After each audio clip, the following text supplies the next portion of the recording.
Mukesh Kapila. He's Emeritus Professor of Global Health and Humanitarian Affairs at the University of Manchester and a former UN humanitarian coordinator. Professor Kapila, thank you very much for joining us here on at TRT World. Now, if you can, just to start with, describe for us the situation in and around Tigray currently. I think it's quite desperate from all the reports that are reaching out, despite the various information blockades. Certainly, almost everyone of the 6 million population in Tigray, original population in Tigray, is dependent on aid of some sort. And roughly speaking, about 5 million of them need food aid, and nearly 1 million of them are in a desperate situation approaching famine. It seems that most healthcare centers are still not operational, schools are not working, and the means of livelihood for people to grow their own food or carry on their trading business has long been interrupted. And we see the population displacement carrying on. Roughly 2 million people are displaced. In my view, this is something of an underestimate. I think there is more than that. And we've got about 60 or 70,000 refugees in neighboring Sudan. And in fact, the reason there are not more of them is because people are not able to flee the country because of the blockades that are there all around this region.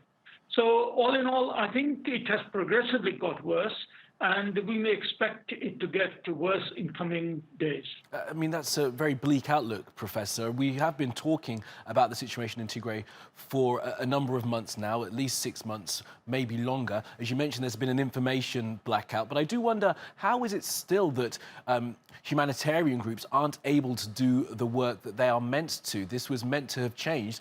The Prime Minister, said that he would allow aid groups in. Is that still not being allowed?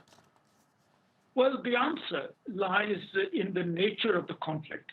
This is just not an ordinary conflict, if any conflict is ordinary.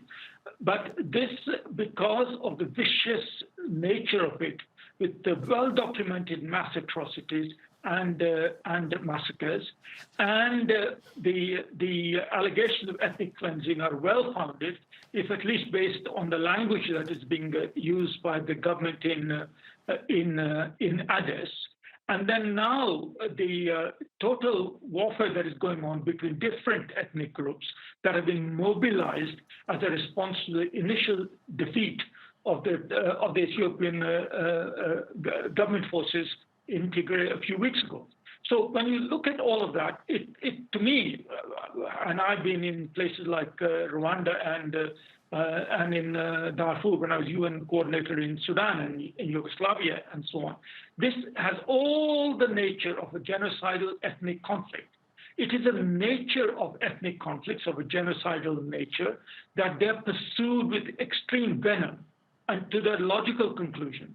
So unless that is affected, the humanitarian situation is a minor issue for the government forces that are inflicting most of the blockades and are stopping the humanitarian obstruction.